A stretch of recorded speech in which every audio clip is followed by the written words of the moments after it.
Tonight, college campuses across the state of Indiana are changing.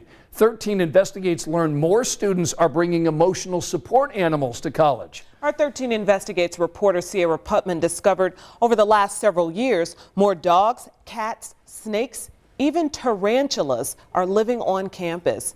And Sierra, they're saying that they're more than pets. They're working animals, and they're actually protected by federal law. 12 schools sent us data, and they have nearly 600 emotional support animals on a campus right now. One large school has nearly 5 times as many compared to a few years ago. Jakey, can you slow down? On the Earlham College campus, Jake is a pretty popular working dog. He helps sophomore Eloise Richardson with her anxiety, sometimes by redirecting her attention with a nudge. It's really beneficial to it snaps you out of it.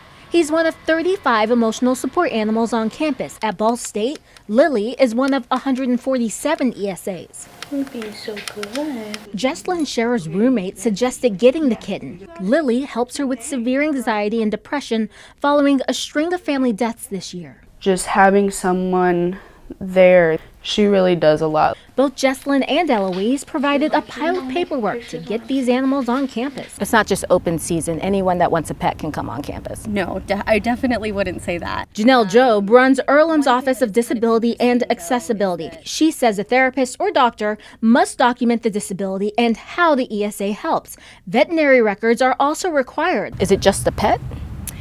So no. Federal law is clear on that. The Housing and Urban Development website states individuals with a disability may request to keep an assistance animal, including ESAs. They are protected by the Fair Housing Act. Pets are not. While there are more emotional support animals in residence halls like this, it doesn't mean you will see them. And that's because most policies require them to remain in their owner's dorm room. They are not allowed in classrooms or common areas. Over 5 school years, ESAs tripled here at Ball State, more than doubled at DePauw. At Indiana University from 2019 to this year, the number increased 5-fold. We're told it's happening for a few reasons. COVID is a factor, but the numbers started going up before the pandemic, likely due to less mental health stigma and more students seeking help. While most are dogs or cats, these are the clamps that hold down her lid. This one has scales. This is Twilight. Twilight stays curled up in a tank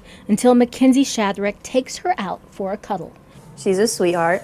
Mackenzie says the low-maintenance serpent helps her deal with anxiety, depression, and PTSD. How do you think college would be for you if you didn't have Twilight here? A lot more stressful. Harder, definitely. This past week I had a real bad episode, I'm not gonna lie. Twilight helped me a lot through that. So this week we're going back to classes. Her struggle with mental health started during a dark 4-month period when her house burned down, 4 relatives died, and the family dog was hit by a car. For a 9-year-old, that is a lot to go through. Sometimes Twilight is her reason to get out of bed. Do you think people get that? Not necessarily.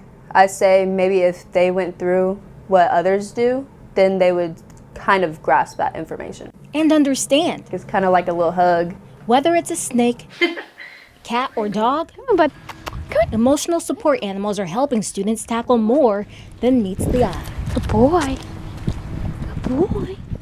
Boy, Sierra, those are pretty eye-opening stories that you just showed us. Yeah, some viewers may be wondering if all these animals on campuses are really helping kids with disabilities. You know, and that's something we might never know. The schools say there are always people trying to game the system, and the best way for them to stop those people is by having a very thorough vetting process. We have more online about that part of the story. You can find it on the 13 Investigate section of WTHR.com. Thanks, Sierra.